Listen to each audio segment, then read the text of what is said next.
Boa noite a todos. Vamos dar início à 15ª sessão ordinária relativa ao 193º ano acadêmico. Coloco em discussão e aprovação a ata do dia 7 de julho de 2020, que os senhores acadêmicos receberam por e-mail. Algum acadêmico teria alguma correção ou algum acréscimo a fazer nessa ata do dia 7 de julho? Por favor, se manifeste, ou em plenário ou no sistema remoto. Quem tiver no sistema remoto pode levantar a mão eletrônica. Não havendo nenhuma manifestação dos acadêmicos, considero aprovada, então, a ata de 7 de julho de 2020. Queria ressaltar a alegria de ver aqui nosso ex-presidente acadêmico Pedro Novelino, desde Brasília, onde está numa viagem a trabalho, participando da sessão. Gostaria também de agradecer ao ex-presidente acadêmico Novelino de ter assumido a presidência da última sessão, em virtude de uma viagem ao exterior para o Congresso de Urologia, não pude estar presente. Então, muito obrigado, acadêmico Novelino, por ter representado tão bem a presidência da academia. E também a alegria de ver acadêmico Novelino totalmente recuperado depois de uns dias internados para tratar uma afecção pulmonar. Também queria declarar a alegria de ter estado aqui na mesa hoje com o nosso querido acadêmico Orlando Marques Vieira, também totalmente recuperada depois de uma internação hospitalar prolongada, e estava aqui hoje fazendo seus comentários e totalmente ativo. Então, são palavras de muito carinho, de muito júbilo pela recuperação dos nossos queridos amigos. Passo agora a comunicação dos acadêmicos. Primeiro, antes de passar a comunicação, para não esquecer, queria dizer que hoje o nosso confrade Gilberto Schwarzman, do Rio Grande do Sul, está aqui no Rio para o lançamento do seu livro A Amante de Proust, na Livraria da Travessa. Vai começar às 19 horas o evento. Nós pretendemos, ao sair daqui, passar lá. Então, convido a todos os acadêmicos que estão aqui presentes ou que estão remotamente no Rio de Janeiro, que puderem prestigiar nosso acadêmico Gilberto Schwarzman. Passo agora a comunicação. O acadêmico Novelino conseguiu novamente entrar na sessão, então já havia lhe saudado, acadêmico Novelino. Um abraço aqui do Rio de Janeiro. Muito obrigado, meu querido presidente. E queria também fazer uma referência pela fidalga acolhida do nosso acadêmico Maurício, de aqui de Brasília, e que, evidentemente, matamos também um pouco a saudade da nossa instituição e, evidentemente, do nosso presidente. Muito obrigado. Muito obrigado, acadêmico Novelino, acadêmico Maurício Gomes Pereira. Estou vendo lá os dois pelo sistema Zoom, mas eu soube que almoçaram juntos. Inclusive, eu liguei para o Maurício Gomes Pereira e estava ao lado do nosso ex-presidente. Eu aproveitei e falei com os dois diretamente e foi uma alegria grande. Semana que vem nos veremos. Passo agora a comunicação dos acadêmicos que estão aqui na plenária. Acadêmico Walterzinho, com a palavra. Excelentíssimo senhor presidente, professor Jorge Rezende Filho, acadêmicos e acadêmica, convidados. Eu queria comunicar que no dia 1º de dezembro do ano passado, estávamos em recesso, foi inaugurada o Núcleo de Odontologia Dr. Ricardo Cruz, no Centro de Tratamento de Anomalias Crâniofaciais, da sua universidade na Policlínica Piquet Carneiro. Eu já enviei as fotos que me foram passadas pela Denise, esposa do Ricardo, para o nosso centro de memória, e agora faço a comunicação para que conste em ata. Foi descerrada uma placa para o Ricardo. Muito obrigado. Muito obrigado, acadêmico Walterzinho. Mais uma homenagem ao nosso querido acadêmico Ricardo Cruz, que tão precocemente nos deixou no auge da carreira, no auge da atividade acadêmica. Muito obrigado. Mais algum acadêmico quer fazer uso da palavra? Algum acadêmico no sistema remoto quer fazer uso da palavra? Não tendo mais nenhum acadêmico desejando fazer uso da palavra, nós vamos dar prosseguimento ao simpósio intitulado Cátedra de Fernando Macalhães, Evolução da Obstetrícia em 100 anos, que começou às 16 horas e foi uma tarde memorável, entre 16 e 17 horas, com 2 palestras fantásticas e uma discussão muito boa, capitaneada pelo nosso querido acadêmico Jorge Rezende Filho, a quem agradeço ter promovido esse simpósio com gente da melhor qualidade. Vou convidar agora, para a segunda parte do simpósio, o professor Joframin Júnior, da Universidade Federal do Rio de Janeiro, que vai nos falar sobre a inovação tecnológica em obstetrícia.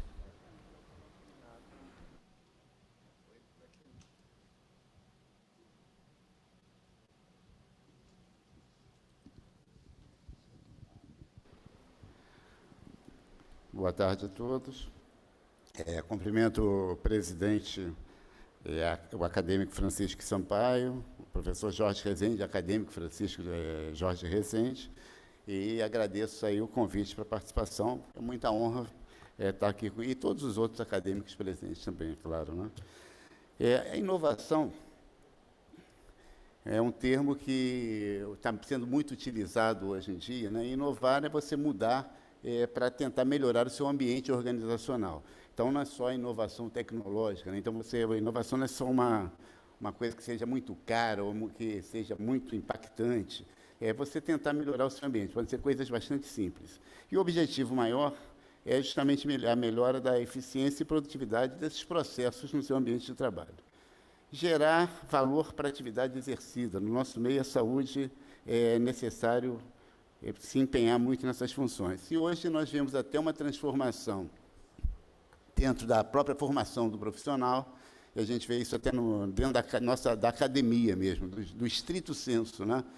Um investimento no mestrado e no doutorado profissional que visa justamente essa introdução, esse avanço maior na inovação tecnológica, dentro da nossa área de atuação. E com importância a gente pode destacar justamente o objetivo maior nosso na saúde, seria um diagnóstico mais preciso, tratamentos mais eficientes e economia e otimização dos recursos, que são sempre muito limitados para a área de saúde. Você vai ter tomadas de decisões mais assertivas, né? Processos automatizados, aprimoramento de tratamento e prevenção, e tudo isso aí você vê em todas as especialidades médicas, principalmente. Atendimento mais completo e humanizado para as nossas pacientes. São pilares da inovação em saúde, né? Inovação tecnológica aplicada na saúde. Então, nós temos aqui 4 pilares principais, né? Que são a inteligência artificial. Hoje nós temos acesso na prática diária, né?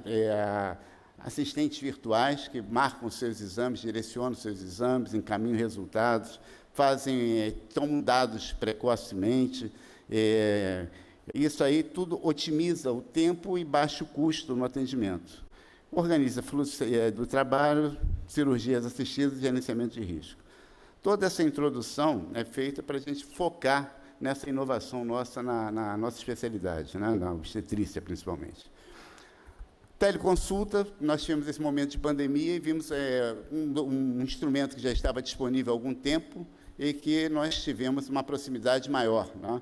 Então, veio até o isolamento social e, com isso aí, a gente utilizou mais esse instrumento. e vimos que é uma coisa bastante importante, porque facilita justamente o acesso a pacientes à distância. E, com isso aí, a gente otimiza mais os recursos da saúde, dos profissionais e, claro, os usuários que moram em situações piores. Nossos hospitais estão sendo todos... existe um investimento muito grande em termos de tecnologia. Né? Então, hoje tem até uma expressão que vem lá da indústria, mesmo, do 4.0, a geração 4.0, Revolução Industrial, né? Revolução Industrial 4.0, e os nossos hospitais estão sendo também todos informatizados. Para a área hospitalar, você tem não só o gerenciamento dos hospitais, mas muitas atividades que você utiliza, como a cirurgia robótica, que é uma coisa que hoje você tem, em termos até de custo hospitalar, tem um investimento inicial, mas em termos de diminuição do tempo de internação, as cirurgias minimamente invasivas, e que você beneficia o paciente com redução de complicações e tempo de internação. Claro, sempre com resultados melhores à saúde. E outro instrumento que está sendo bastante utilizado é a realidade aumentada, em que você utiliza até mesmo para servir de treinamento para a formação dos médicos, em termos de diagnóstico preciso e tudo que você trabalhe bem. Então, só chamando a atenção, esses pontos aí, esse investimento, essa inovação que a gente está tendo na área de saúde, os principais resultados, né? Você tem redução de custos, a otimização dos pacientes e profissionais, tempo dos profissionais e usuários, tomadas de decisões mais assertivas e estratégicas, processos automatizados, tá? Acompanhamento de dados para traçar políticas públicas, dados em tempo real, em tempo real. A gente viveu esse momento aí de guerra há pouco tempo. Estou passando aqui, tá? Opa. Soluções efetivas e aprimoramento na prevenção e tratamento de doenças. Isso na nossa obstetrícia, que nós começamos lá com os 100 anos do professor Fernando Magalhães, né? Você teve momentos em que... Aqui saiu um pouquinho do quadro. A evolução obstetrícia, o ultrassom, que começou aqui no Brasil, no final de 73, novembro de 73, 74, início de 74, você teve uma evolução fantástica no atendimento obstétrico, né? Então, você começou com aqueles aparelhos estáticos, que eram aparelhos enormes, né? E a evolução foi muito rápida. Você passou para aparelhos com uma melhor resolução, aparelhos dinâmicos. Logo a seguir veio o Doppler, em 1983, começou a utilização do Doppler no mundo. Aqui no Rio, nós começamos em 86, 87, que era um Doppler contínuo, que a gente chamava de Doppler cego, que não era associado ao ultrassom. Passou esses aparelhos que estão em imagem aí, que você associava a imagem do ultrassom com o Doppler para avaliar fluxo sanguíneo. Então, você começou a visualizar melhor o feto na gestação, estudar o fluxo uterino, o fluxo fetal, tá? E começou a avançar, a conhecer melhor o feto. E, com isso aí, você possibilitou essa melhora dos equipamentos. A inversão até de conceitos... Não está passando ali. Oi? Demora um pouquinho? Ah, passou. Começou uma inversão de conceitos. Antes do nosso pré-natal, a gente dava uma importância muito grande em termos de investigação no final da gestação, fazia consultas mensais no início e, no final, consultas quinzenais, depois, na última mês, consultas semanais. Se inverteu, dando uma importância maior justamente nos primeiros meses de gestação, nas primeiras 12 semanas, no primeiro trimestre da gestação. Isso porque você, no primeiro trimestre, rastreia, né, por intermédio dessa nova tecnologia, doenças que você pode amenizar, fazer prevenção de determinadas doenças. Uma foi até citada aqui, a pré-eclâmpsia, a toxemia, né, gravídica, justamente um rastreio bem no primeiro trimestre. Com isso aí, você diminui a morbidade e mortalidade no período perinatal. Além disso, você tem outras doenças. Então, esse rastreio de primeiro trimestre serviu para que você diminua, rastreia aneuplodias, né, malformações cardíacas, gestação de gemelar, que ainda é uma gestação que, quando monocoriônica, é uma gestação de risco, né, que tem muitas complicações, e o rastreio da pré-eclâmpsia, que eu falei há pouco, através do Doppler de artérias uterinas, principalmente. Aqui, só mostrando sensibilidade do rastreio no primeiro trimestre, você vê aqui uma acrania, né? Uma gestação nas primeiras 12 semanas, no primeiro trimestre. Aqui é defeito de a parede abdominal, em que você vê uma onfalocele, que é um defeito de abertura na parede abdominal, né? Você tem alças herniando através da cicatriz umbilical. E você, claro, nas outras, mais evoluindo a gestação, você tem outro tipo de intervenção. Nós tivemos, já há alguns anos, já tem 5 anos, uma parceria com o professor Paulo Niemeyer, do Instituto do Cérebro, acadêmico Paulo Niemeyer, né, para fazer correção de mielomeningocele intrauterina. Então, uma técnica que já foi desenvolvida por um colega em São Paulo, o Moron, já há muito tempo ele estava utilizando, mas uma cirurgia, que no início era uma cirurgia que você tinha uma incisão maior, e teve um treinamento, uma evolução para que você começasse a buscar melhores resultados com outras técnicas cirúrgicas, através de fetoscopia, né, ou então através de incisões menores. Essa parceria com o cérebro, justamente visando essa correção do defeito neural, tá? Foi feito um treinamento com a equipe da maternidade e em consonância com o Instituto do Cérebro. E até hoje nós tivemos, em 5 anos, nós fizemos quase 60 casos de correção de mielomeningocele. Tá? Está carregando mesmo, né?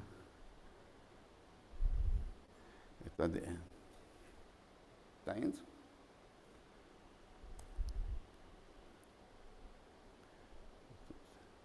Então, são imagens da lesão, tá? E você tem, apresentando aqui, está bem lento. Oi? Mas está pesado, né? Pode ser. Bom, em que você tem 3 técnicas cirúrgicas no momento que são utilizadas, né? Uma técnica inicial, que é do professor Moron, que é da Escola Paulista, né, de Medicina, em que fazia a incisão, você tinha uma incisão maior no útero, tá?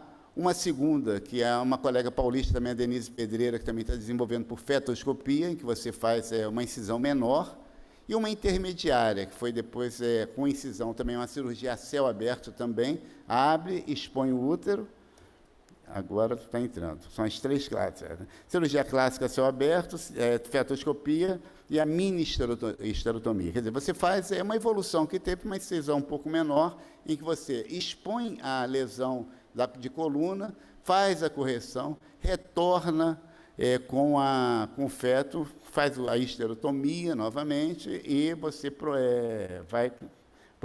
prossegue com a gravidez normalmente, né?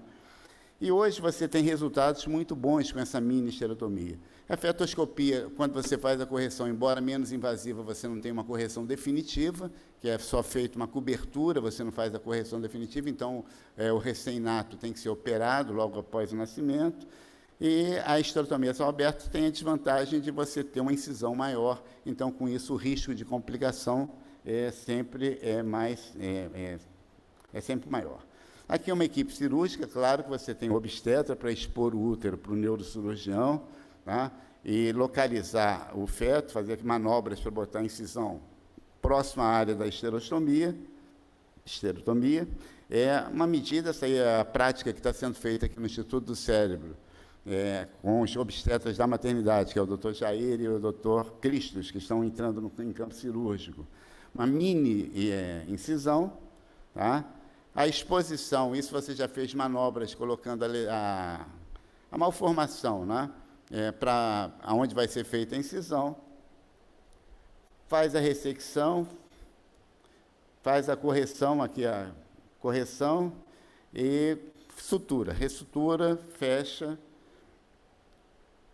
e você tem excelentes resultados. Claro que tudo isso aí depende do momento do diagnóstico, você tem que ter um momento ótimo para evitar fazer a correção antes que tenham lesões mais que possam trazer sequelas maiores para o feto. Tá? Isso aqui são sequências do ato cirúrgico, né? Em que você dá a exposição, você faz a correção da lesão fetal. Ou seja, toda essa apresentação, toda essa evolução foi feita em cima da inovação, inovações de técnicas cirúrgicas e inovação tecnológica, de equipamentos e instrumentos que você utiliza na sua assistência. Um outro exemplo de tecnologia dentro da obstetrícia, que evoluiu bastante, né, foi na gestação gemelar. Uma grande complicação, você logo no início da gestação, que a gente tem que procurar, nós temos um ambulatório de gestação gemelar na maternidade, então que a preocupação inicial é você diferenciar a corionicidade. A placenta a gestação é monocoriônica e dicoriônica. Complicações maiores ocorrem na monocoriônica. E a complicação que a gente tem com maior frequência é a transfusão gêmelo-gemelar. Quer dizer, quando você tem uma anastomose arteriovenosa entre os dois fetos, em que você tem um feto se comportando como doador, né, e um outro como um receptor. Isso causa um desequilíbrio hemodinâmico, em que você tem um feto crescendo pouco e um feto ficando hidrópico, crescendo muito e ficando com grau de hidropsia. Então, dá todo um desequilíbrio aí, podendo levar à morte, inclusive, dos dois fetos. Então, aqui um esquema mostrando justamente essa anastomose arteriovenosa, né? A síndrome de transfusão gemelar, e você faz esse procedimento de fetoscopia. Fetoscópio com laser e queima, interrompe esse shunt vésico amniótico. Aqui você tem uma imagem do laser, né, que você teve a introdução do fetoscópio na cavidade e vai fazer a queima, interrompendo justamente essa passagem, né? Então, desfazendo a comunicação entre os dois fetos. Isso tem dado excelentes resultados. Antes, o tratamento alternativo que nós tínhamos era fazer punções para diminuir o polidrama, evitar partos prematuros, quer dizer, tinha um resultado muito pior, né? Um prognóstico muito pior. E o que eu falei logo no início, em que hoje, como você introduzir, chamar a inovação para dentro dos nossos hospitais, né, para dentro da nossa área acadêmica e formação dos profissionais. É claro que a gente tem que ter essa visão, ver como é que está evoluindo. Hoje, ninguém vive mais sem um smartphone, todo mundo tem o seu computador, todo mundo tem que ter a sua internet, o acesso, então é tudo muito rápido, tudo muito ágil, né? E você, então, tem que realmente, os gestores na área de saúde têm que estar com esse foco de inovação, né, para você poder fazer esse acompanhamento. Na saúde e na educação também, né? É uma coisa que a gente aposta muito, inclusive esse ano, três meses atrás, foi regulamentado dentro da UFRJ o doutorado profissional na saúde, que antes não tinha, né? A gente estava com mestrado profissional, mas não tinha o doutorado profissional, só o acadêmico, né? Diferença entre doutorado e mestrado profissional e acadêmico é que o profissional ele visa a você resolver um problema do seu ambiente organizacional, seu ambiente de trabalho, né? Em qualquer que seja a profissão. Na área de saúde, dentro do nosso ambiente, vamos trazer para evitar aqueles trabalhos de pesquisa que ficam durante muito tempo na prateleira, e isso vai ser lembrado 10, 20, 30 anos depois, quando alguém pega para botar na prática diária. Então, você já foca. Então, no mestrado, fala, qual é o problema do seu ambiente? Que a gente trabalha com uma metodologia muito simples, chama de árvore de problema. Fala, qual é o problema? Que é o descritor. E, em cima disso, a gente tenta resolver. E a grande mágica, e o que a CAPES solicita, é que você não deixe de ter, no mestrado ou no doutorado profissional, o rigor metodológico do lado acadêmico. Quer dizer, o que seria a mais do mestrado profissional ou doutorado profissional é você dar uma entrega de um produto, né, à sociedade mais rápida, ou seja, otimizar os recursos empregados na área de ensino, pesquisa, tudo isso aí. Diferença, né, o doutorado continua sendo inovação tecnológica sempre. O mestrado, início, problemas menores para um exercício metodológico mais precoce. Então, essa grande mágica que estaria para a gente melhorar essa inserção contribuição do ensino, né, da nossa área, justamente na inovação de saúde. Bom, eu gostaria de agradecer a oportunidade e também me coloco à disposição. Obrigado. Muito obrigado, professor Jofre Amin, por nos atualizar sobre a inovação tecnológica e cirurgias intraútero e no nosso meio. e com bons resultados. Então, isso é muito alvissareiro. Vamos agora voltar ao que seria a primeira palestra, a professora Melânia Amorim, que é da Universidade Federal de Campina Grande, e agora conseguiu acessar a nossa sala. Obrigado, professora Melânia Amorim, que vai nos apresentar sobre assistência ao parto, recomendações da Organização Mundial de Saúde. Com a palavra, a professora Melânia, para compartilhar seus slides.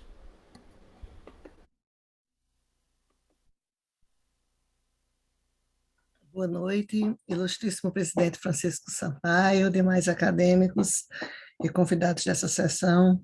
Eu quero agradecer a oportunidade de estar aqui presente, especialmente ao acadêmico Jorge Rezende Filho, organizador deste evento, e eu vou falar sobre as recomendações da OMS para assistência ao parto, lembrando de fazer essa conexão que a gente vem nesse momento em que se celebram os 100 anos da Cátedra de Fernando Magalhães.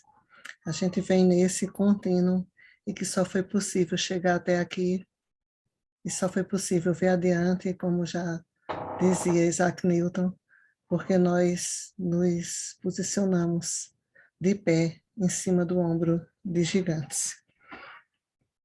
Essas recomendações da Organização Mundial da Saúde, elas são de 2018, reflexo do trabalho de um grupo de especialistas, do qual eu tive a honra de fazer parte, e essas recomendações são um total de 56, que nós vamos abreviar e apresentar as mais importantes, em que se faz uma recomendação no sentido de uma prática ser recomendada ou não recomendada, recomendada apenas em contextos específicos ou em contexto de pesquisa.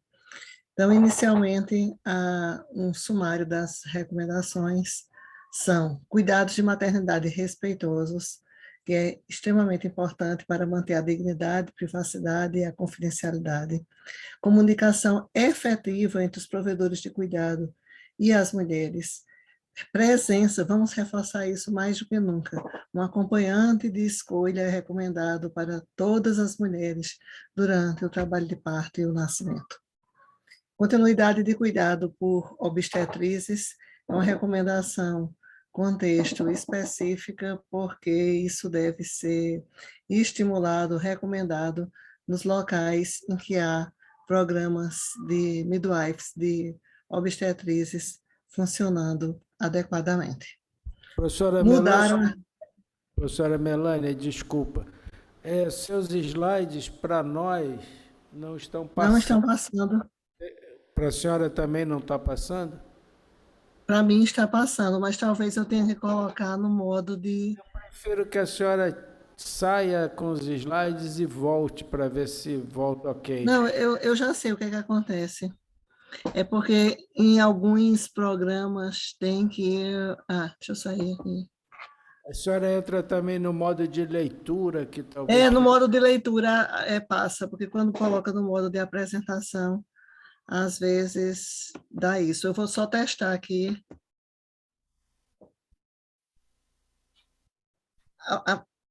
Você pode me confirmar, o senhor, por favor, se Agora passou? ótimo. Já está em modo de apresentação, vamos ver se vai passar. Não, eu coloquei no modo de livro aberto, aí está passando. Passe, por favor, para a gente ver. Está passando? Agora vai. Pronto, então, mas o segundo slide era somente esse, de apresentar a tela das recomendações, o grupo que elaborou as apresentações e o nível das apresentações, das recomendações que podem ser recomendada, não recomendada, recomendada em contexto específico ou apenas no contexto de pesquisa rigorosa.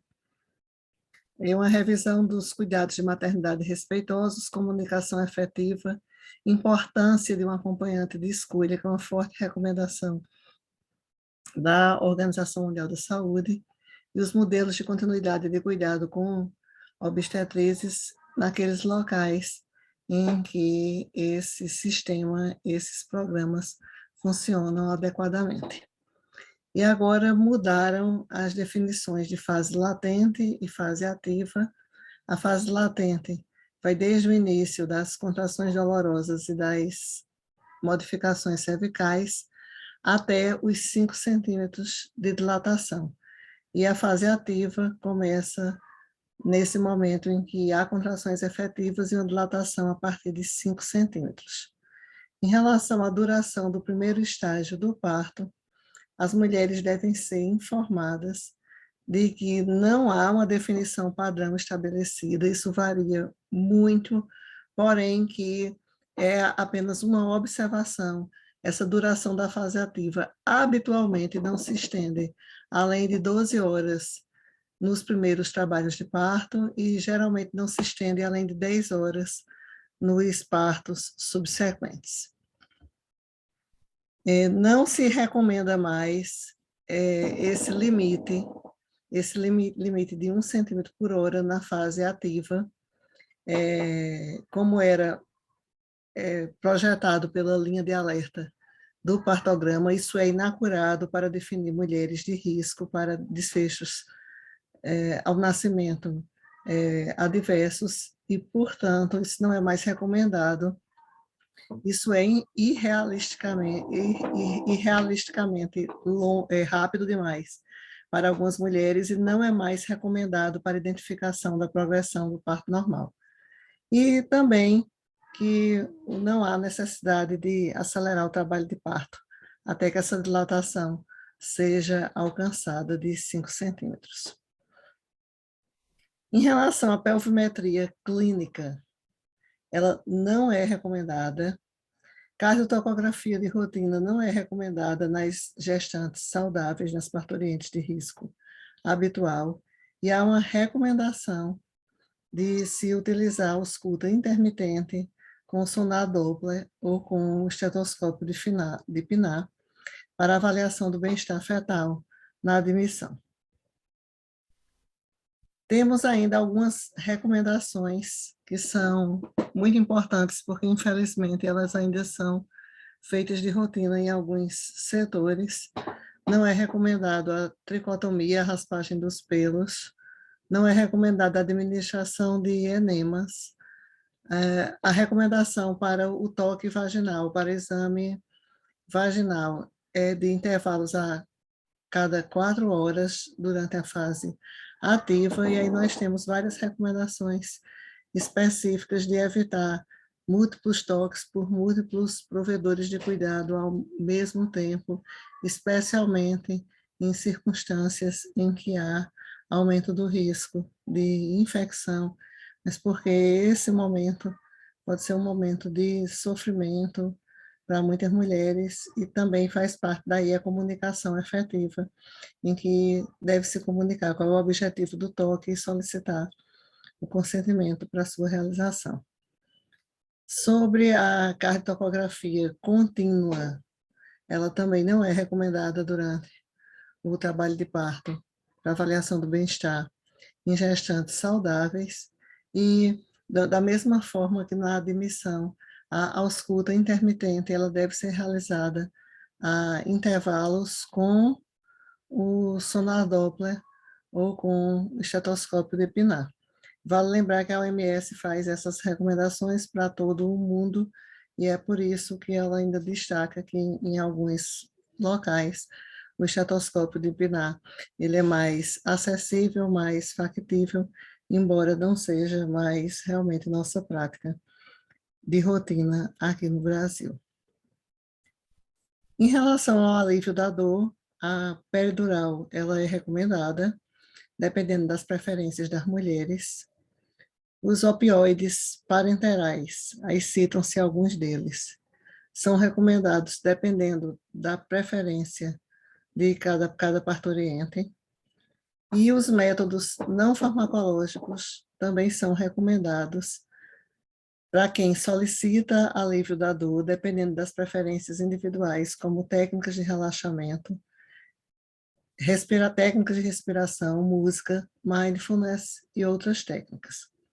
As técnicas manuais, como massagem ou aplicação de compressas mornas, são também recomendadas para as gestantes saudáveis que requerem alívio da dor no trabalho de parto. E o alívio da dor ele é fortemente recomendado, mas ele não é recomendado para prevenir retardo na progressão, nem para reduzir a frequência de condução de uso de ocitocina no trabalho de parto. Recomendações extremamente importantes que ingesta oral e de líquidos é recomendada, o encorajamento da adoção da mobilidade e de posições verticalizadas nas mulheres de risco habitual também é recomendada. Não há uma recomendação de limpeza periódica com clorexidina, seria o uso vaginal da clorexidina para o propósito de prevenir morbidade infecciosa, isso não é recomendado. E o pacote de manejo ativo do trabalho de parto para prevenção de atraso no trabalho de parto não é recomendado. Não são recomendadas a amniotomia isolada, nem a amniotomia com ocitocina para prevenção de atrasos na progressão do trabalho de parto. O uso de ocitocina para prevenir retardo no trabalho de parto, distócia de progressão em mulheres recebendo analgesia epidural não é recomendado. O uso de antiespasmódicos com essa finalidade também não é recomendado. E também não há recomendação do uso rotineiro de fluidos intravenosos com o objetivo de encurtar a duração do trabalho de parto. No segundo estágio, foram feitas definições. O segundo estágio é o tempo entre a dilatação e o nascimento, em que há os puxos, o desejo involuntário de fazer força, e as mulheres devem ser informadas que não há uma ciência precisa nem limites fixos de duração do segundo estágio, que é o período expulsivo, mas que o nascimento usualmente se completa com 3 horas nos primeiros partos e em 2 horas de período expulsivo nos partos subsequentes.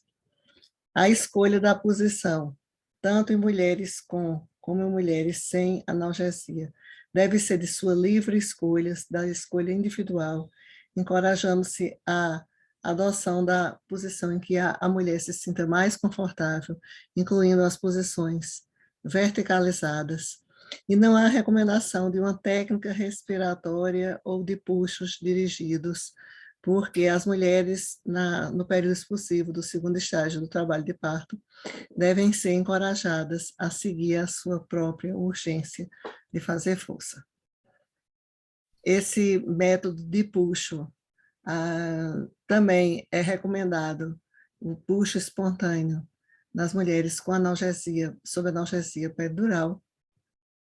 Em relação às técnicas para prevenir trauma perineal, são recomendadas principalmente massagem perineal e compressas mornas, ou uma estratégia hands-on para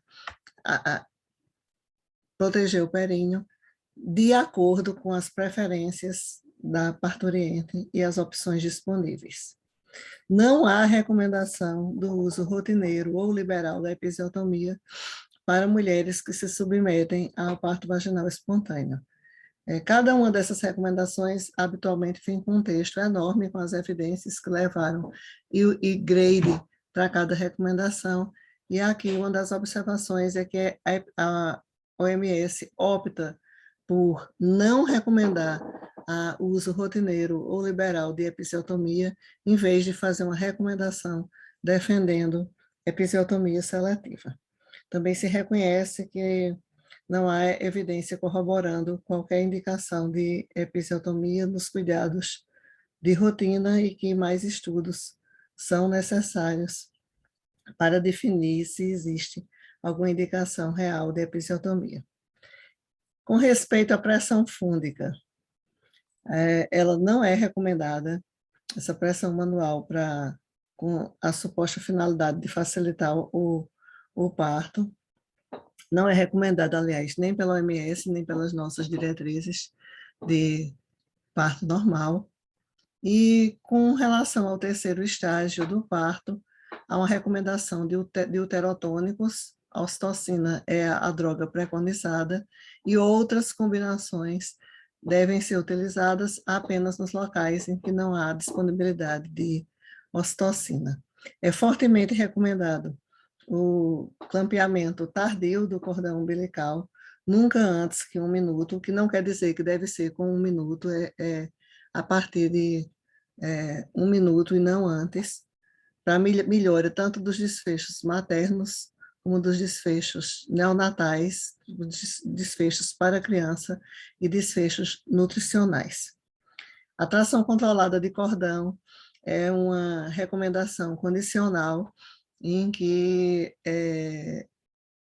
isso é recomendado se a parturiente e o provedor combinam entre si, que para eles é uma preocupação e é uma vantagem garantir uma pequena redução da perda sanguínea, que é em torno de 11 ml, e uma pequena redução na duração do terceiro estágio, em torno de 6 minutos. Não é recomendada a massagem para prevenção de hemorragia pós-parto nas mulheres que receberam, como anteriormente foi falado, a profilaxia com ocitocina 10 unidades para a prevenção de hemorragia pós-parto. A gente não está falando aqui da massagem uterina para tratamento, e sim para prevenção, que não é recomendada. E a diretriz estende-se aos cuidados com o recém-nascido.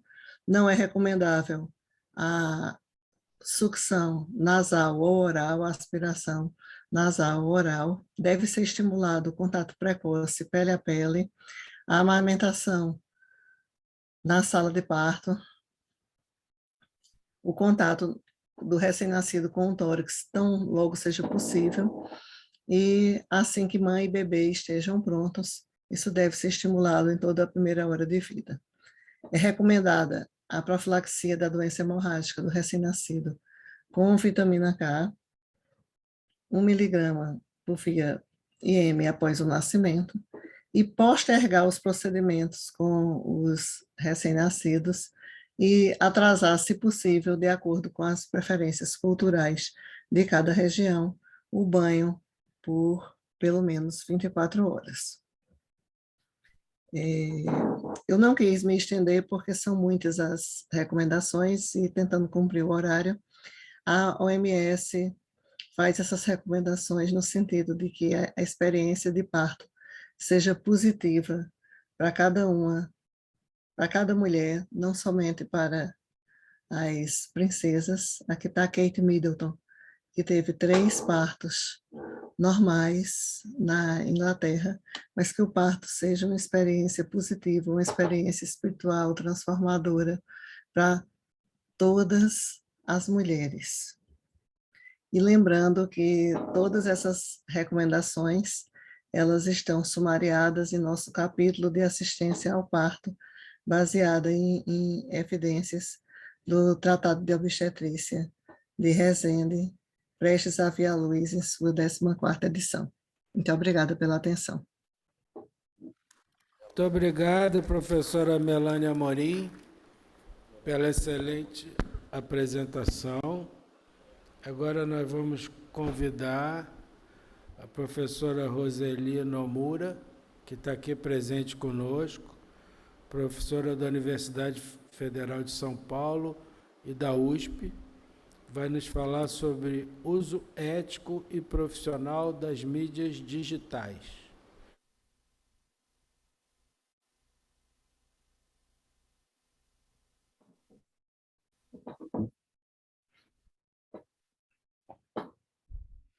Boa noite. As minhas primeiras palavras são de saudação ao presidente acadêmico Francisco Sampaio e ao acadêmico Jorge de Rezende Filho, meu grande amigo. É uma honra, um prazer, uma grande satisfação estar aqui neste evento. Saúdo também aos acadêmicos aqui presentes nesta sessão e também a todos os acadêmicos que nos ouvem de forma remota, aos convidados e aos convidados que nos ouvem de forma remota. Senhoras e senhores, eu vou abordar um tema atual. Eu acho que dentro dessa evolução de falas dos meus ilustres colegas, esse é um momento em que eu chamo a reflexão do uso das mídias digitais. É um tema que deve ser sempre abordado, principalmente na formação do médico nos tempos atuais. E nada mais, nada menos do que os médicos jovens aprenderem com os exemplos dos mais experientes e com as lembranças dos mais experientes, os que chamam a atenção de suas posturas. Hoje, o que nós chamamos de mídias digitais é um inúmero conglomerado de formas de comunicação que estão presentes no dia a dia de todos nós. Nós, de todas as idades, de todas as categorias sociais e em todo o mundo. É um evento global, é um fenômeno global. E com uma velocidade com que a informação transita e realmente se espalha por todo o planeta. Então, hoje, nós temos que ter muita reflexão sobre como isso transita no nosso meio. E também o jovem médico e até os mais experientes, muitas vezes estão com esse dilema. Meu consultório precisa estar nesse contexto da mídia digital, no plano da internet, ou não? Esse é um dilema que todos passam, e o jovem médico mais ainda. E eles precisam realmente serem norteados quanto a isso. Eu vou trazer aqui algumas resoluções, principalmente pela minha formação como operadora do direito. Eu tenho que fundamentar as minhas posições aqui. Saibam que tudo o que eu comentar são baseadas em normas do Conselho Federal de Medicina. Essas normas já são bem conhecidas, publicadas desde 2011, 2015. São resoluções do Conselho Federal de Medicina, principalmente a Resolução 1974 e a Resolução 2126. Será que vai passar? Travou?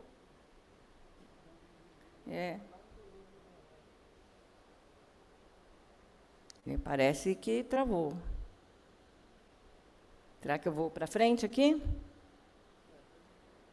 Tentar ir mais para frente. Agora foi. Então, essas são as resoluções do Conselho Federal de Medicina, e também a minha fala vai ser embasada nos artigos do Código de Ética Médica, que tem um capítulo especial que norteia a publicidade médica. Eu não vou ler os artigos aqui para os senhores, pontuo que é o capítulo 13, que são os artigos 111 a 117, que trazem aí as vedações do comportamento, das atitudes e das posturas, não apenas em mídias digitais, mas no nosso dia a dia. O nosso Código de Ética Médica traz todas esses comandos, né? Esse norte, essa orientação.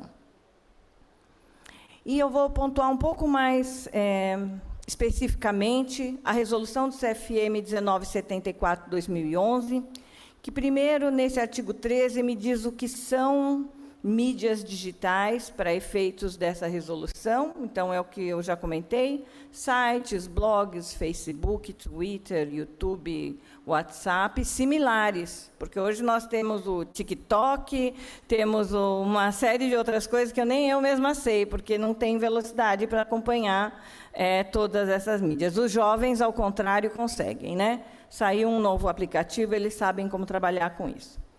O artigo 13 também pontua muito claramente a questão do autorretrato ou selfie, a vedação. E, é claro, qualquer publicidade que leve ao que nós chamamos de sensacionalismo, autopromoção ou concorrência desleal. Do ponto de vista ético, essas posturas são muito claras para a maioria dos médicos. E eu sempre digo para os meus alunos, eu sou professora de uma grande universidade, da Unifesp, também sou professora da Universidade de São Paulo e lido com os jovens no dia a dia, e isso é muito fácil para nós entendermos o que é uma postura não ética, porque ela nos incomoda. É uma postagem na internet que nos incomoda. Às vezes nós não sabemos exatamente qual é o ponto que incomoda, mas sim existe algum comentário, uma imagem, a forma como é apresentado, que não agrada e que fere a ética. E ainda o artigo 9º, que traz as questões de autopromoção e sensacionalismo. Então, é isso. Hoje, a área da propaganda médica e da publicidade, ela é imensa. A internet tem inúmeras ofertas de sistemas, de profissionais que procuram angariar o jovem médico. É um mercado, é um segmento do mercado. Hoje é um segmento do mercado. Nós temos profissionais que colocam o consultório daquele médico, daquele profissional, dentro das mídias digitais na internet. E é claro que, se o seu nome não for colocado de uma forma ética, de uma forma profissional, ele vai desmerecer o profissional do que realmente promover a sua boa prática. Então, acho que a grande pergunta que nós temos é isso: como se comportar nas redes sociais? E isso é um desafio, né, para o jovem médico, mas também para aqueles que já estão há mais tempo nesse mercado e que também não querem estar desatualizados, porque nós devemos estar atualizados com o avanço da nossa sociedade. E eu acho que hoje nós não fugimos mais disso. Eu trago aqui algumas coisas que isso vem de um site do CFM que coloca o que o médico não pode fazer. Imagens de pessoas em atendimento, imagens ou informações que induzam a um equívoco ou confusão, anunciar uma cura de uma doença para a qual eu não tenho uma evidência científica que realmente comprove, anunciar uma especialidade não reconhecida. Muitos especialistas não registram a sua especialidade nos seus respectivos conselhos de medicina. E, é claro, dramatizações ou posturas inadequadas para a nossa categoria profissional, que já foi comentada aqui. Parece que a cada dia nós temos aí um exemplo de má conduta ética ou de conduta criminosa.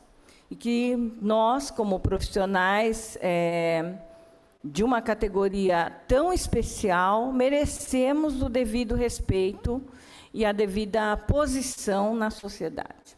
Vou trazer aqui um exemplo para os senhores, porque esse exemplo é público. Foi, na época da Covid, uma colega que resolve testar um tratamento que não tem comprovação científica. Nebulização de cloroquina em gestantes, levando, talvez não seja a causa direta da morte, mas com certeza essa paciente, essa gestante, evoluiu para a morte. Como diz nosso colega professor Nakamura, a morte materna é um evento dramático para a família e para a sociedade. E a colega postou o vídeo utilizando a nebulização da cloroquina. Esse caso é caso, digamos, de polícia. Nós sabemos, está na promotoria, tem uma investigação atrás, colega de São Paulo, formada numa boa instituição de São Paulo, residente de uma boa instituição, foi para Manaus, dentro desse trâmite de profissionais do nosso país, que andaram pelo país para trabalhar contra a Covid, e a gente acabou se deparando com uma postura dessas, que, é claro, todos percebiam. Vejam aqui uma postagem mais simples. O médico coloca a imagem da paciente sendo operada. Numa situação de atendimento, a paciente está feliz. Ela está feliz, ela obteve, é uma cesárea, é uma operação cesariana. é evidente pelo rosto da paciente, mas não é uma postagem ética, porque não se deve publicar fotos de pacientes em atendimento, né? Esta é um exemplo mais notório. É a chamada dança da paradinha da Anitta, para ajudar no parto. Essa postagem é as benditas das danças, né? O colega médico, no seu plantão, dança com a gestante, com a maior boa vontade e a melhor intenção. Mas isso não tira o caráter antiético desse tipo de publicação, que não é a postura que se espera do médico. É claro que isso leva a uma publicação imediata do Conselho Regional de Medicina do Estado, onde ocorreu o fato, sinalando, né, do ponto de vista, né, olha, constitui falta ética anúncios em redes sociais onde médicos, utilizando-se da condição de médico, aparecem em situações indecorosas, apresentando danças ou simulações. Esse é um dos exemplos, isso tem na internet, né? Esse é um exemplo até mais antigo, porque não é só a dança, o pequeno vídeo, mas as postagens de WhatsApp, elas têm uma facilidade de propagação que é gigantesca. Aqui é um exemplo de um médico que faz uma piada de uma forma muito inapropriada, fazendo uma graça sobre a forma como um paciente simples deve ter se referido ao termo pneumonia, e, é claro, um monte de postagens também tomando graça. Eu não trouxe aqui, mas tem um exemplo clássico, né, da esposa, da falecida esposa do presidente Lula, cuja troca de mensagens num grupo de WhatsApp se tornou pública sobre a sua condição de saúde. Nós temos inúmeros exemplos e são condutas não éticas. O autorretrato e a selfie também, ele é caracterizado muito notadamente como uma postura condenada pelas resoluções do Conselho. Então, aqui, eu vou só chamar a atenção para o que está escrito na chamada, é uma postagem do Facebook, né? Plantão com emoção. Obstetrícia é assim, parto normal gemelar. Que grande feito fez esta médica jovem, formada numa boa escola, que a gente teve que depois chamar a querida, tirar essa postagem, que não é apropriada. Porque ela induz é um sensacionalismo, é uma autopromoção. Ela vai se caracterizar como uma autopromoção, uma concorrência desleal. E eu vou ter aqui inúmeros exemplos de colegas meus, alguns até professores, que adoram colocar uma postagem. Hoje foi o dia do Henrique chegar com muita emoção, e frequentemente se colocam reiteradas postagens de grandes maternidades privadas, lá em São Paulo, né? Meu meio é em São Paulo, trabalho em São Paulo.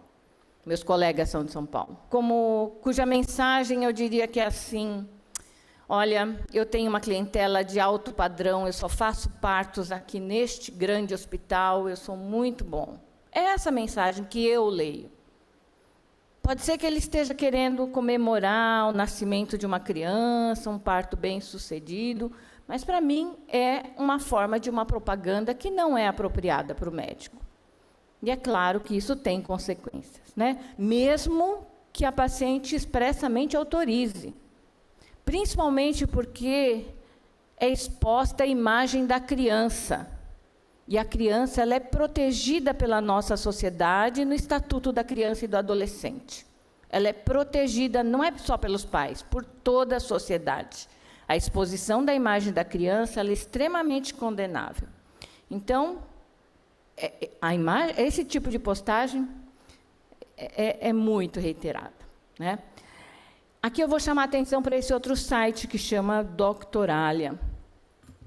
Também, recentemente, tem lá no CFM um despacho do jurídico do CFM sobre isso. Por quê? É um site que põe lá o nome dos profissionais do país inteiro e os pacientes postam elogios, né? Adoro o doutor, ótimo médico, fez o parto de não sei quem. E, às vezes, o médico nem sabe que o nome dele está lá, nesse site. E hoje tem lá um despacho no COJUR, realmente dizendo que não é apropriado que você tenha elogios reiterados dentro de alguns tipos de sites. Não é só esse, não, tem vários, mas esse é o que está citado nesse despacho do jurídico do CFM. Então, ela é uma captação de clientela, é uma forma de se autopromover, né? Eu vou trazer aqui também um exemplo da minha área aqui, que eu sou hoje presido a Comissão Nacional de Medicina Fetal, da FEBRASGO. Isso daqui já aconteceu faz um tempo, mas é um colega nosso, que sai na revista. Outro dia já tive um outro exemplo também, né? Cirurgia fetal numa cirurgia inédita. Este caso aqui não tinha nem indicação da cirurgia, mas a equipe quis sair na mídia de qualquer forma. É uma coisa que fere o Código de Ética Médica, porque não tem uma evidência que reconheça o procedimento cirúrgico. Então, nós estamos aí cheios de exemplos. Aqui também outras coisas, que é fazer uma propaganda exagerada, como se... Aqui tem umas postagens de Facebook antes. Hoje o Facebook já não é mais tão, né? Hoje é o Instagram que anda, o TikTok, são outras mídias, né? Mas aqui nessa época eu estava com esses exemplos, eles são um pouco mais antigos. Mas a forma como se chama para o exame, por exemplo. Hoje é dia de ver os bebês das mamães ansiosas. É uma captação de clientela de uma forma que não é apropriada, né? Por isso que a sociedade acaba não nos respeitando, porque o próprio médico ele oferece, ele leva a isso. E ainda mais na nossa área de ultrassom, eu dou muita aula para os profissionais da área da ginecologia obstetrícia, da medicina fetal, aqui é outro, né? Para mim, esse ultrassom com esse halo azul aí está quase lembrando o novo telescópio lá, com as imagens do infinito, né? Do universo. Eu fico pensando o que esse ultrassom deve ser capaz de visualizar. Então, eu diria que nós temos realmente que nos dar, zelar, né? Zelar pela imagem do profissional médico. E como se faz isso, né? A gente faz ensinando, formando, trabalhando com o jovem médico, alertando o colega que põe uma postagem que não é adequada, que põe uma mensagem... uma vez eu lembro, o doutor Braga, botei uma mensagem errada num grupo, o Braga, na hora, me chama, Roseli, acho que você colocou no grupo errado. É verdade, graças a Deus tem como apagar, eu aprendi a apagar, mas uma mensagem errada traz um prejuízo enorme. Então, o uso das mídias digitais tem que ser feito com muita cautela, né? E o que leva, né, esses desvios de conduta? Sim, pode ser ser instaurada uma sindicância. O Conselho Regional de Medicina faz busca ativa, mas eu acho que é tanto delito ético que não se dá conta, né, de fazer essa busca ativa. Se abrem processos ético-profissionais, tem as penalidades. Isso daqui é uma postagem mais antiga, mas mostra mais ou menos. Eu tenho, sim, uma série de censuras públicas ou censuras confidenciais, né, nessas penas. Tá? Aqui é penas em geral, né, lá do Conselho Regional de Medicina, do CFM, desculpa, esse daqui é um levantamento do CFM. Tem as penas, sim, mas é claro que nenhum profissional quer ser chamado para uma sindicância, para um processo dentro do seu Conselho Regional de Medicina ou CFM. Então, eu só vou pontuar aqui, talvez, as coisas mais importantes que eu queria deixar de mensagem para a reflexão dos senhores, para que sempre pensem nesses aspectos e transmitam isso para os seus alunos, para os seus jovens em formação, né?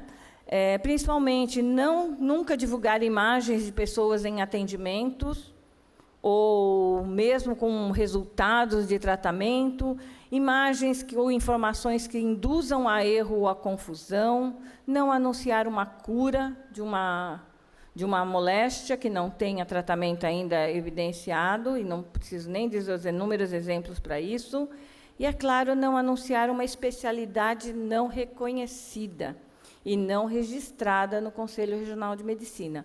Todos nós aqui estamos envolvidos em alguma especialidade, eu acredito. Hoje, tanto a EMB como a Comissão Nacional de Residência Médica zela, né, pelas especialidades médicas, para que os especialistas sejam realmente reconhecidos pela sua especialidade, mas ela necessita estar registrada no Conselho Regional de Medicina do seu respectivo estado, para que você possa anunciá-lo, inclusive em colocar no seu carimbo. Se no carimbo do médico entra ginecologia e obstetrícia, essa especialidade deve estar registrada lá no seu conselho, para que ele esteja fazendo realmente o uso do seu registro de uma forma ética e profissional. Então, com isso, eu finalizo minha apresentação. Obrigada pela atenção de todos e, novamente, agradeço pela oportunidade de estar aqui com os senhores. Obrigada.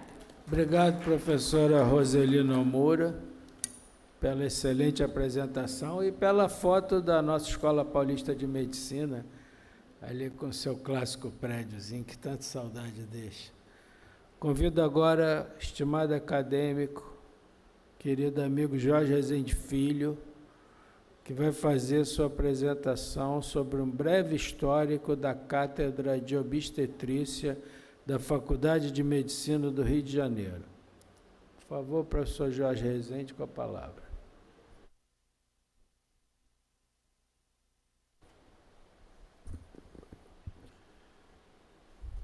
Senhor presidente, senhores acadêmicos, senhores convidados, eu começo essa pequena história da Cátedra de Obstetrícia com a descrição desse lindo quadro que está ali na nossa sala dos acadêmicos. É uma pintura que representa o acadêmico Fernando Magalhães, examinando uma gestante, sendo observado por assistentes e alunos. Vê-se aqui nessa foto o Otávio Rodrigues Lima, fundador e primeiro diretor da maternidade escola, e o Nuno Magalhães, filho de Fernando Magalhães. Fernando Magalhães, nascido em 1878, foi o criador da Escola Obstétrica Brasileira, que começou a plasmar em 1911, como professor extraordinário da Faculdade de Medicina do Rio de Janeiro. E dessa época em diante, quem quiser falar no caminho palmilhado pela tocologia brasileira, há de repetir a cada passo e a mal de seu grado o nome de Magalhães. O tratamento da infecção puerperal, a operação cesariana, que passou de evento bissexto e mortífero à segurança e trivialidade atuais, a proteção da vida embrionária, outrora preceito acadêmico, hoje contingência imperativa, o paulatino e percussiente desvendamento do mecanismo do parto, o problema da distocia pelvina e a conduta nas hemorragias obstétricas, eis os temas preferentes que a evidência de Magalhães fez palpitar, inspirou ou deu categoria e podem ser esmados na sua frondosa bibliografia. Demais disso, nunca lhe faltou nas pregações sentido humanístico, universal, ecumênico, centelha que o animava a descancelar atrevidamente as portas da rotina.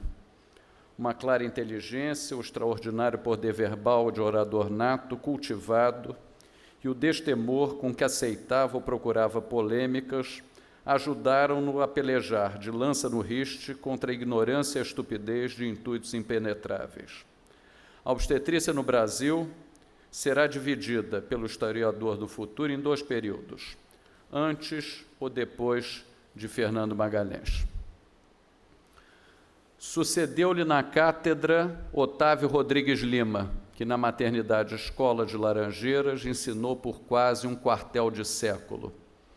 Era homem da sociedade, poliglota, o último dos parteiros das princesas de Petrópolis.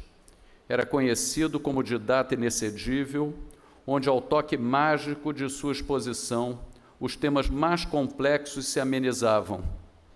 Emérito conhecedor do mecanismo do parto, destilou brilhante tese de livre docência sobre assinclitismo, nunca se afastando de temas vanguardeiros como a colpocitopatologia em obstetrícia, estudos sobre a reação decidual e a toxemia gravídica. Dos muitos assistentes, um o seguia nas incansáveis noites acompanhando trabalhos de parto, ajudando-o nas laboriosas versões, nos perigosos volteios intrauterinos, aprendendo as aplicações mais complexas do fórceps e auxiliando nas cesáreas impuras que a incisão longitudinal facilitava.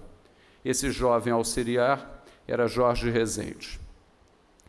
Nascido em São Paulo do Amazonas em 1911, veio para a capital da República para estudar na Faculdade Nacional de Medicina. Rezende foi plasmado na Maternidade Escola de Laranjeiras. Recebeu muito da doutrina de Fernando Magalhães, mas foi como interno daquela escola obstétrica que o jovem Rezende se achegou em 1929, aninhando-se a Rodrigues Lima para seguir seu noviciado obstétrico. Ao se graduar em 1931, a despeito de ter granjeado conhecimentos clínicos na Policlínica Geral do Rio de Janeiro, é na obstetrícia que vai pontificar sua assistência. Nunca se afastou da pesquisa, publicando em 1933 seu primeiro artigo científico, Icterícia e Gravidez. Logo tornou-se assistente de clínica obstétrica da Faculdade de Medicina do Rio de Janeiro, transferindo-se ainda em 1933, junto com Rodrigues Lima, para a clínica obstétrica da Escola de Medicina e Cirurgia do Instituto Hahnemanniano, atual Universidade Federal do Estado do Rio de Janeiro, Escola de Medicina e Cirurgia. Lá galga os postos de assistente e chefe de clínica. Entre 38 e 39, assistente da Maternité Baudeloc, outrora Maternité Port-Royal, e Maison d'Accouchement Baudeloc, então dirigida por Alexandre Couveler, discípulo do grande Adolphe Pinard. Em 41, publica Contribuição ao estudo da operação cesariana abdominal, sobre uma experiência pessoal de 114 casos. Memória laureada pela Academia Nacional de Medicina com o Prêmio de Rocher. O prefácio desse ensaio, assinado por Magalhães, realça o brilhantismo do autor e antevê nessa cirurgia, outrora infame, a batalha acadêmica que consagraria a vida de Jorge Rezende. Em 43, Rodrigues Lima transfere-se para a Maternidade Escola de Laranjeiras, a fim de ocupar a cátedra e suceder Magalhães. Rezende lança-se então ao concurso para a Cátedra de Clínica Obstétrica da Escola de Medicina e Cirurgia, apresentando a tese Eritroblastose Fetal, Problema Obstétrico. É a tese magnífica e o autor galardoado com a cátedra disputada em 44. A operação cesariana sempre foi de seus temas prediletos. Descrente das técnicas não peritoneais, foi a proposição da incisão estética de Pfannenstiel que conseguiu cristalizar a laparotomia, a tomotocia. Apresentando a experiência de seu grupo, 26 de novembro de 58, no Centro de Estudos da Maternidade Carmela Dutra. Tal cabedal técnico, que já muito distinguia entre seus pares, atingia a maturidade profissional, é eleito em 57 membro titular dessa casa. Toda essa escola obstétrica é sistematizada em 62, em tratado apelado sucintamente Obstetrícia. Publicações em 2 tomos, abundantes de gravuras, principiada por desenho original de Portinari, Mãe Brasileira. Rapidamente torna-se um clássico da nossa língua, e as edições sucessivas atestam o sucesso da obra, vindo agora a lume e sob a nossa égide, a 14ª edição. Tendo se aposentado, Rodrigues Lima assume Rezende em 71 a Cátedra de Obstetrícia da Faculdade de Medicina da Universidade do Brasil, atual Universidade Federal do Rio de Janeiro, mediante transferência da Escola de Medicina e Cirurgia. Dirige de imediato a Maternidade Escola de Laranjeiras, onde iniciara seu noviciado obstétrico. Lá dá início, em colaboração com Jorge Rodrigues Lima e Carlos Antônio Montenegro, a movimento que trouxe para a especialidade os préstimos da ultrassonografia.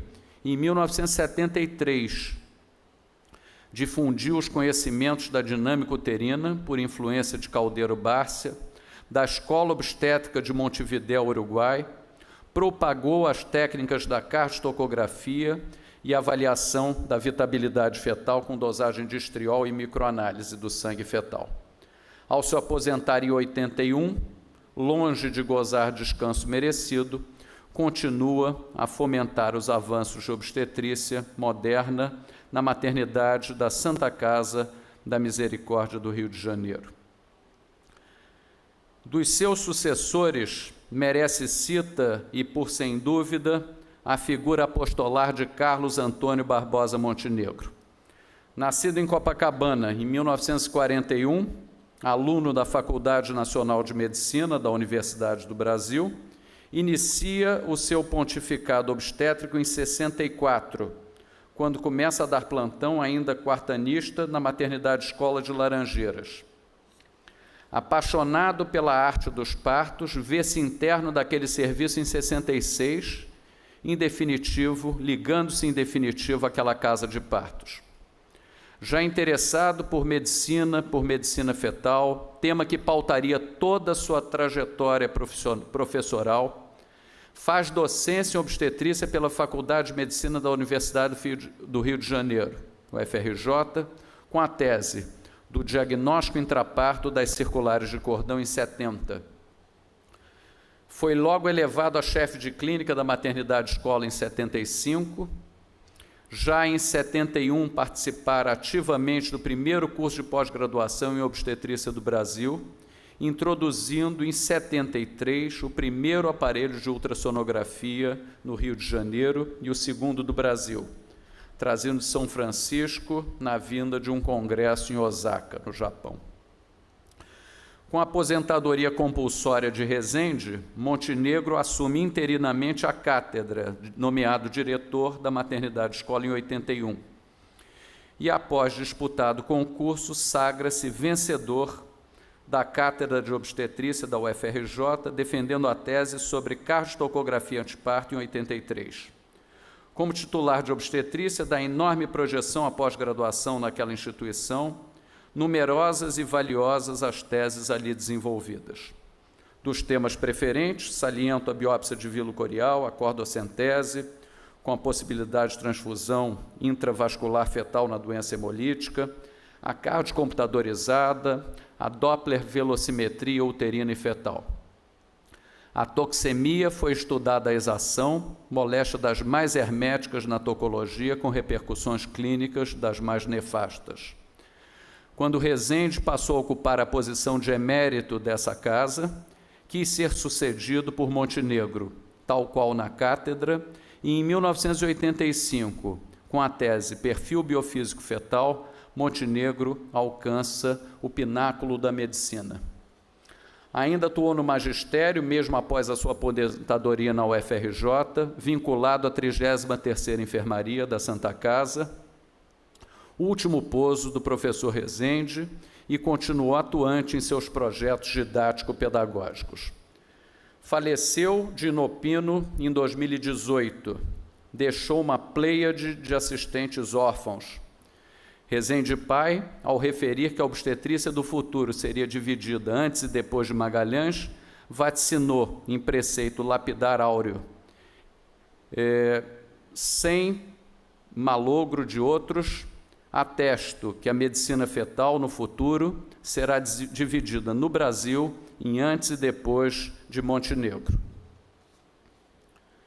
Quis a fortuna que eu, em 2011, ascendesse à cátedra de obstetrícia da UFRJ, após concurso longamente esperado, uma verdadeira gestação sabática, e assumisse para mim os destinos da Escola Obstétrica do Rio de Janeiro.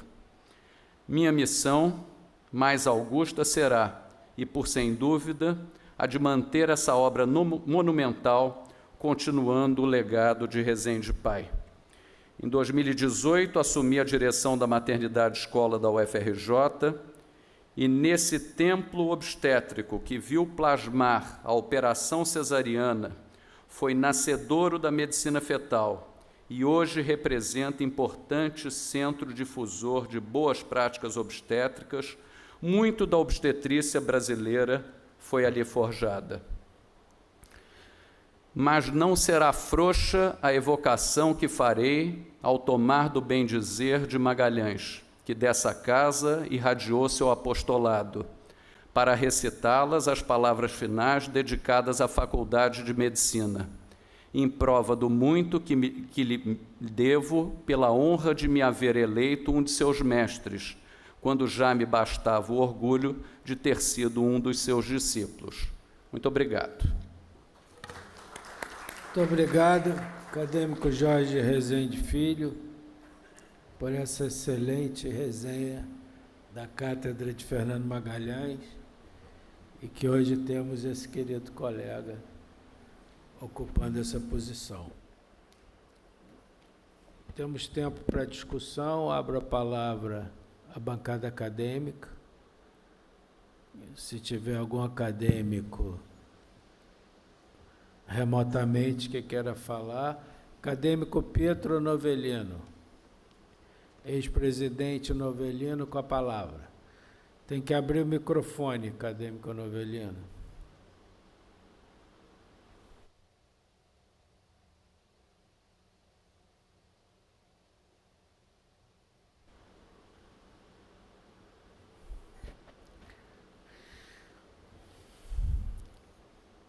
Acadêmico Novellino fechou a câmera. Seria abrir o microfone, Novellino.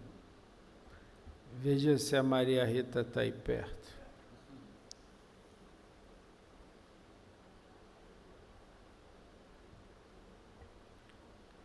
Acadêmico Novellino fechou o microfone, não sei se ainda está conosco.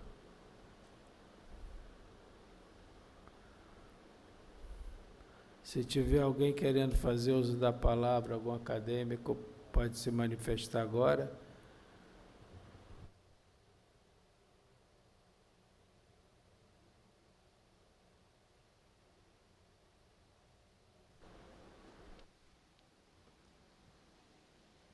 Acadêmico Maurício Gomes Pereira, desde Brasília, com a palavra. Senhor presidente, caros colegas acadêmicos, apresentadores e convidados. Essa reunião foi muito interessante e eu parabenizo os apresentadores. Eu queria comentar uma coisa que eu trabalhei muito com informação de saúde. Quando eu trabalhava com um grupo que vinha o tema mortalidade materna, eles chamavam a atenção que não se deve analisar a mortalidade materna porque há muita subnotificação. Inclusive, colocavam um fator de correção.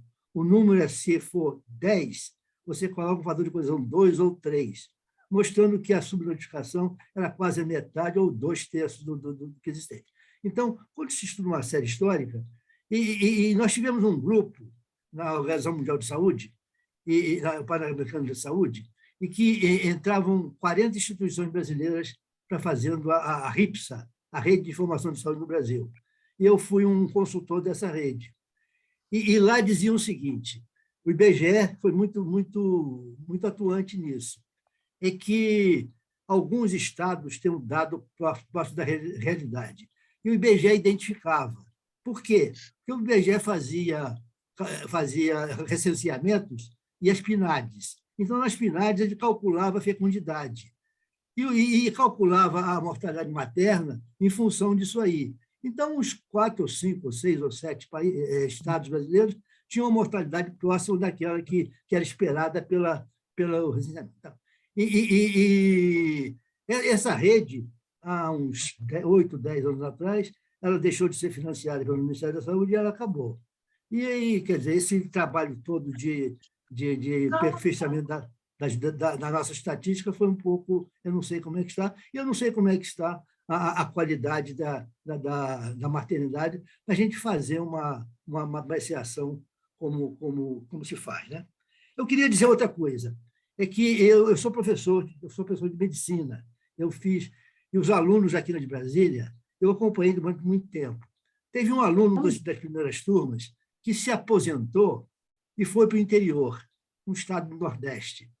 E não vou dizer o Estado, porque o que acontecia lá deve acontecer em cada um deles.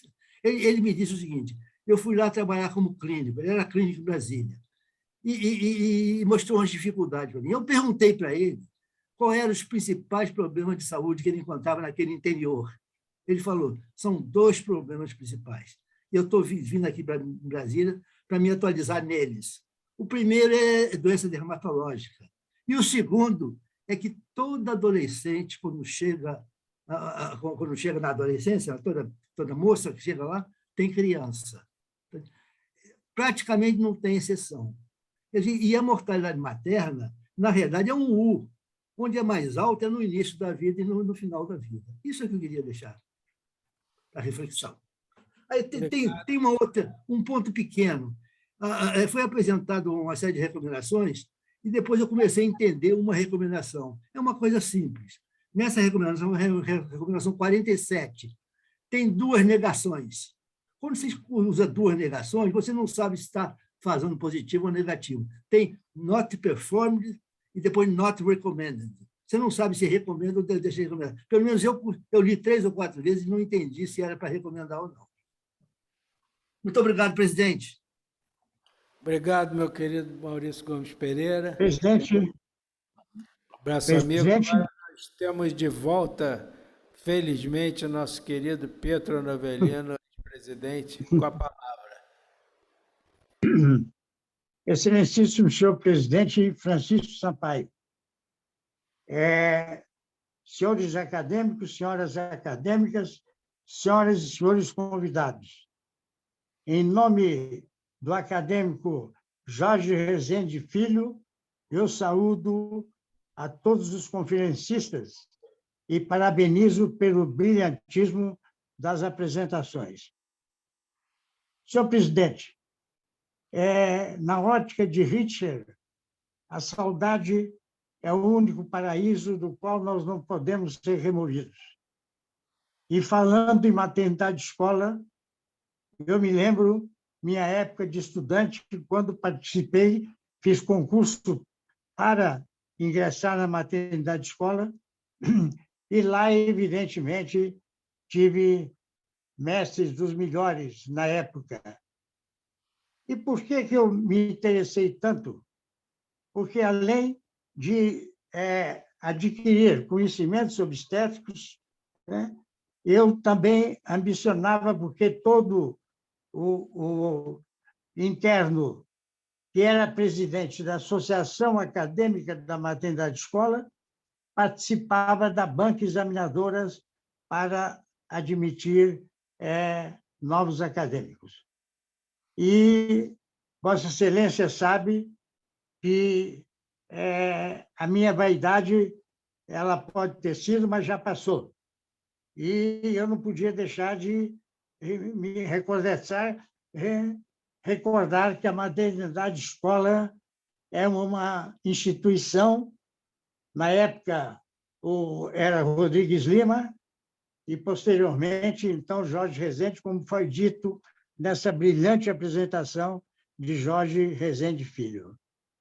Eu queria fazer um comentário, e o acadêmico Jorge Rezende Filho vai até dizer mais outra vez, mas nunca é demais dizer, que quando o acadêmico Jorge Rezende Pai publicou a incisão de cesariana para a incisão de Fanechil para a operação cesariana, eu tive a honra de ser a realizar a primeira intervenção, a primeira cesariana com incisão de Fanechil na cidade de Barra Mansa, naquela época. Portanto, senhor presidente, o acadêmico Jorge Rezende Filho, evidentemente, nos proporcionou uma recordação que nunca sai, principalmente daqueles que trabalharam na maternidade de escola. E eu também, nesse momento, dirigindo uma Escola de Medicina Sousa Marques, tenho a honra de ter o acadêmico Jorge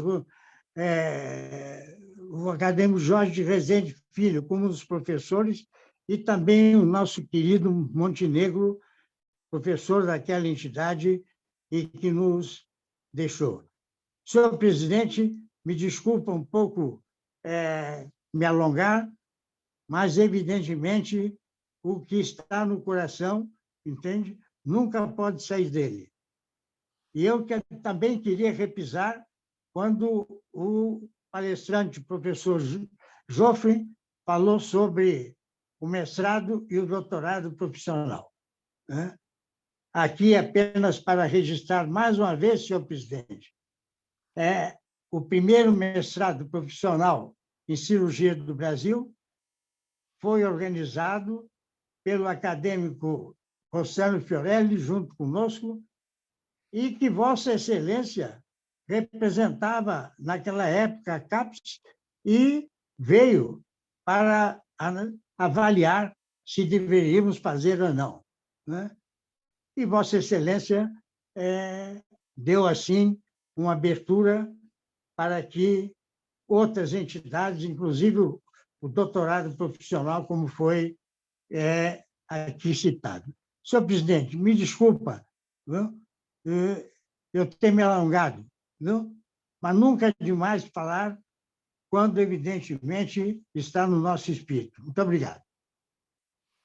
Obrigado, presidente Novelino, pela sua fala. Sua fala é tão leve que pareceu 30 segundos. Para mim, passou muito rápido.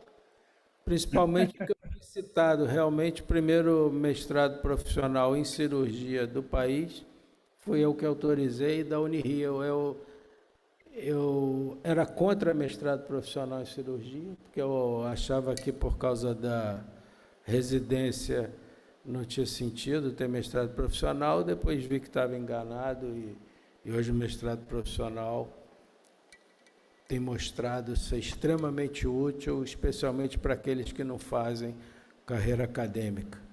Lembrar a Vossa Excelência que o nosso Antônio Braga citou na sua palestra, inclusive com uma foto sua, essa primeira cesariana realizada em Barra Mansa. Foi pena... Foi pena, mas a gente lhe manda o slide, mas foi homenageado pelo Antônio Braga aqui nessa sessão de hoje, como a primeira operação cesariana por secção transversa em Barra Mansa. Então, está aqui registrado. Muito obrigado pela sua fala. Senhor presidente, muito obrigado. Transmita a ele toda a minha emoção. Muito obrigado. Ele está assistindo aqui, está satisfeito. E volte bem aqui para o Rio de Janeiro. Mais algum acadêmico quer fazer uso da palavra?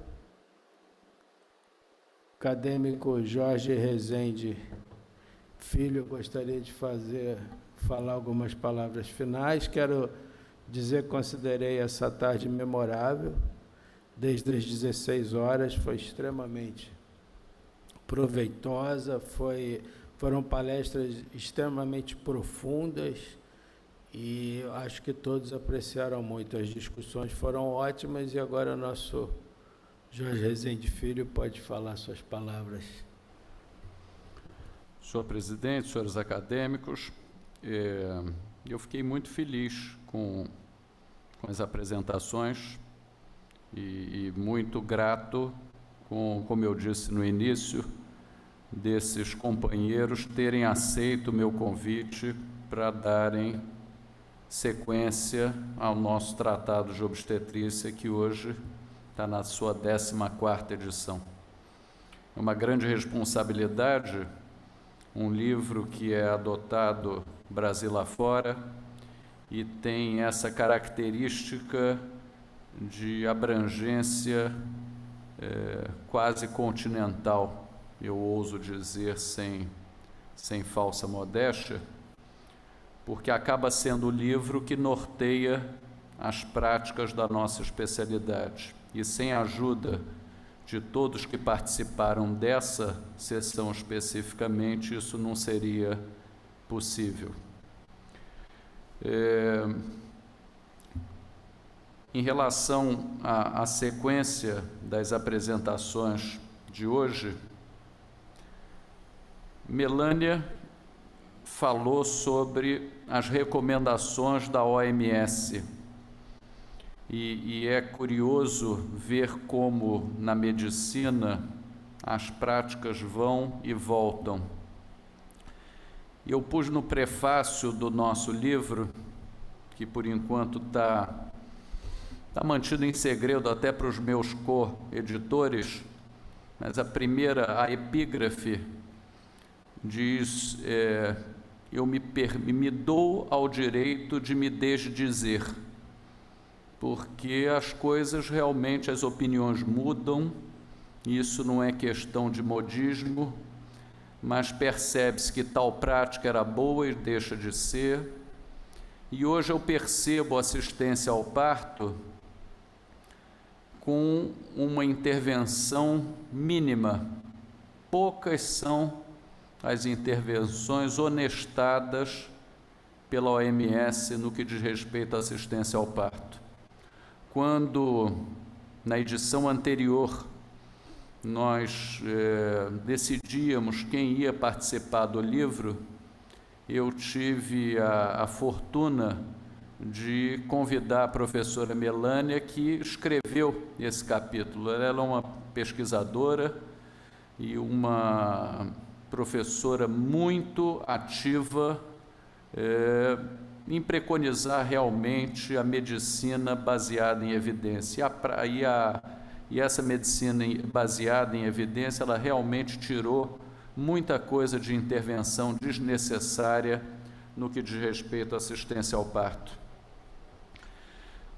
Da inovação tecnológica em obstetrícia, quando eu pedi que cada um dos meus colaboradores escolhesse o assunto para a sessão de hoje, o professor Joffre, que é um notável gestor, e a ele nós devemos a maternidade escola estar, o brinco que está, quer dizer, a maternidade escola, ela realmente se distingue num contexto tão difícil dos hospitais da UFRJ, mantendo-se funcionante, oferecendo às nossas pacientes o que há de melhor na medicina. E ele sugeriu o tema inovação tecnológica, e um tema muito oportuno, porque foi na maternidade escola, isso já na nossa época, foram iniciados todos os procedimentos que hoje dão suporte à medicina fetal. Montenegro trouxe em 73 o primeiro aparelho de ultrassom. Joffre, na década de 80, traz o Doppler. Na época era um Doppler contínuo, que não se via o vaso, apenas pelo sonograma e pela anatomia se imaginava o vaso que estava sendo insonado. Os primeiros procedimentos invasivos, as primeiras intervenções intrauterinas no feto, no início mais singelas, como uma transfusão intravascular, e depois a colocação de derivações, depois a cirurgia fetal aberta. Quanta evolução nessas últimas décadas! E tudo isso é inovação tecnológica que ele, com seu olhar bastante apurado, consegue identificar a oportunidade do mestrado profissional e agora do doutorado profissional, justamente permitindo que toda essa inovação pudesse ser aplicada no nosso cenário.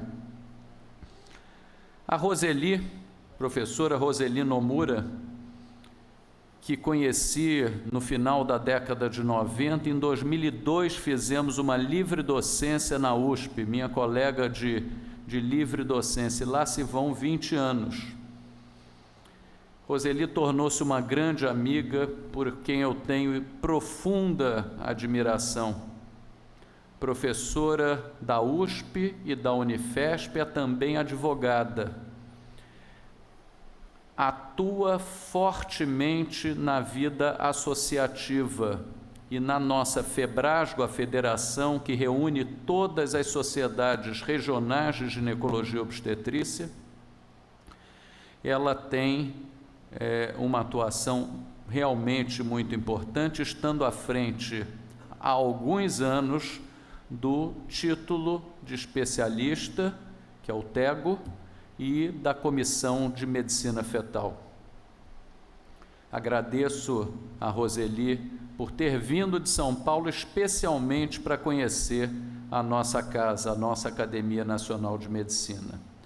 Já tinha feito os agradecimentos, mas repito porque tem gente que entrou na sala agora. Antônio Braga nos brindou com uma fala que caracteriza a sua cultura, homem culto, bem-falante, historiador, que nos deu aqui os aspectos interessantíssimos da operação cesariana. Sem dúvida, a intervenção mais importante da nossa especialidade. E como dizia Magalhães lá no início do século passado, o parto do futuro será natural, esse que a Melânia nos apresentou, cesáreo. Já não há lugar para as intervenções extrativas, para as manobras intempestivas. E Antônio Braga nos brindou com uma fala memorável. E Nakamura foi meu aluno na UFRJ e depois iniciou a sua estada na Fiocruz, onde hoje é pesquisador e tem uma atuação ímpar naquela instituição. E Nakamura nos fala sobre um tema árido, que é a mortalidade materna, mas importantíssimo, e como disse há pouco, não se espera na nossa especialidade um infortúnio. E há que se fazer todo o empenho para que as nossas gestantes não morram. Ousei perguntar a ele, se ministro fosse, quais seriam as medidas.